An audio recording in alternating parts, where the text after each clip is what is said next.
Hello guys, magandang araw ulit sa lahat. Well, sa itong video natin na to is para sa mga nagpaplano o newbie pag nag-alaga ng gapi guys. Kung may bala kayong mag-alaga ng gapis. So tulad dun sa ating title ng ating video is paano mapabilis yung pagdami ng mga mga gapi o kaya anumang uri ng isda. O itong gapi kasi mabilis kasi guys, live bearer. Ibig sabihin nagda-drop lang ng itlog to. Tapos diretso na langoy na kaagad. Pero pag yung nakita nyong buong itlog pa yung nahuhulog, yun ay stress yung isda nun at hindi pa siya sakto nung lumabas, kaya po ay minsan may lumalabas na itlog. Pero normally sa mga gapi tulad ng sinabi ko, diretso na kaagad isda, diretso na langoy. So ang ipapakita ko lang kung paano yung sa akin na para mapabilis ng pagdami guys. Yung sinasabi kong mabilis, ibig sabihin is hindi to pang negosyo, hindi pang mangbenta. Kung lang is mapabilis lang yung pagdami nila, kasi yung akin ay kinukuha ko lang yung mga goods o yung mga male na magaganda talaga, tapos nilalagay ko dun sa aking aquarium na maliit para dun sa bahay para maganda tingnan. Pag male kasi talaga lahat, maganda talaga siya tingnan guys. Yung pag sinabi nyong ibibreed nyo para ibibenta, para mapanatili yung line niya is mahabang diskusyon. Kasi tulad nito guys, ibig sabihin dalawa, may male ka o may female ka, itong mga malalaki na to. Ang gagawin yan is kasi pag i-negosyo mo, yung anak ng isa na to ibubukod mo sa anak nito. So anak niyan ibubukod mo, anak niyan mahirap guys. Tapos yung line nun, kukuha ka ng male o female sa magkabilaan, tapos ibibreed mo na ulit, tapos isasama mo dun. Marami pong sa susunod i-discuss natin yung paano ang pagkuha ng linya ng magandang yung maganda yung mapuproduce pa rin ng isda So dati nag-aalaga ako ng mga tilapia. Nagpapaitlog talaga ako ng mga isda guys. Tawag nito, so, tingnan nyo na lang sa mga video ko nung mga last, kahit yung mga goldfish ganyan. So dito ang sinasabi ko lang talaga is paano paramihin ng mabilis para yun magamit nyo. Katulad nito guys, ayun ko lang kung makikita nyo So ito binili is 3 tapos wala pang mga 1 month after 1 month and 15 days.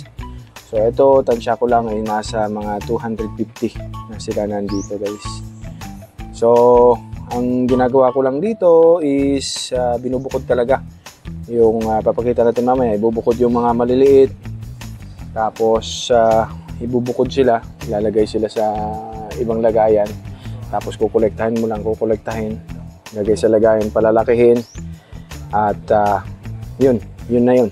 Tapos tsaka ibalik, kasi minsan may mga gapi na kinakain talaga nila yung kanilang anak, yung mga fry eater. Katulad nitong nasa taas natin guys, yung albino, lalo na yung mga albino yan, mga pula yung mata. Eto, hindi gaano guys, yung mga ganitong double sword. Yan.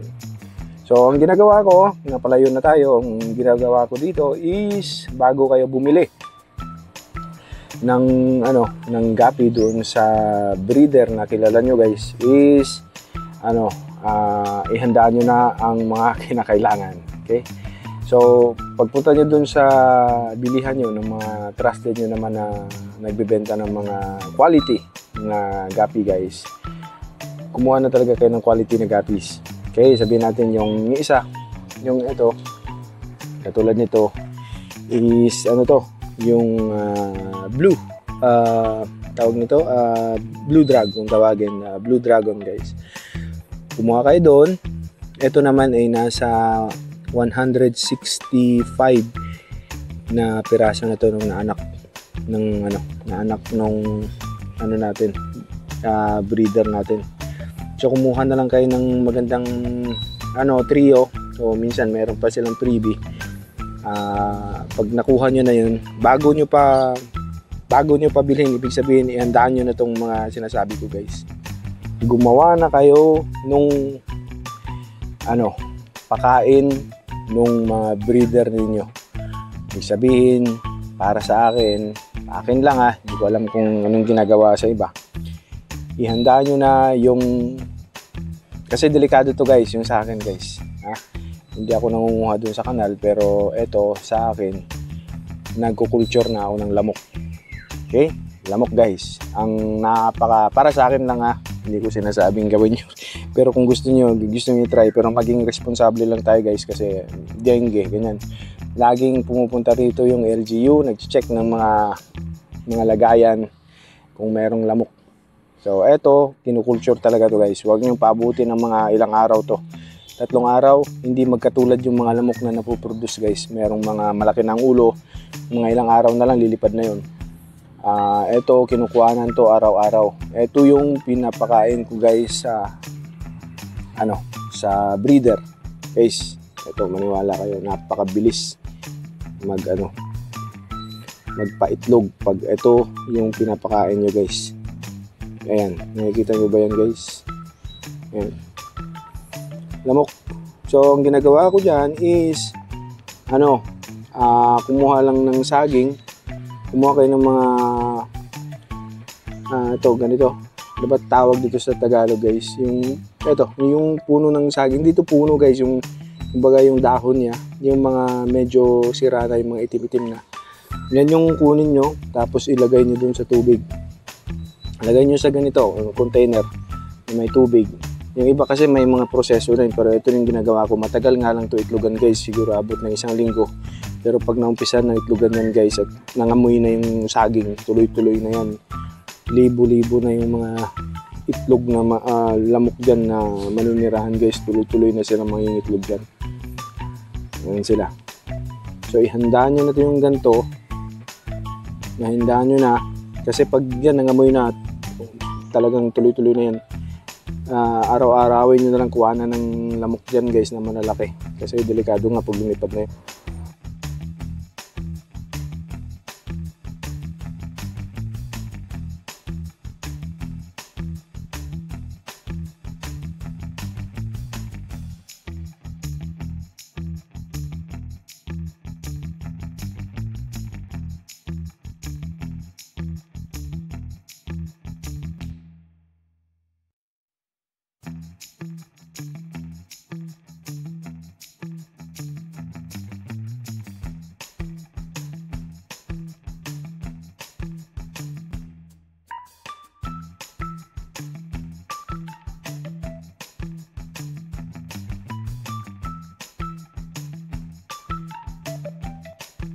Dahan nyo na ito guys para mabilis lumaki, no? Alam nyo na to. Yan, BBS guys. So meron tayong video dito, ko lang ito na yung, hindi ako maselan sa mga ganitong setup guys. Lagay ko lang yan dyan para iwas talaga tumba.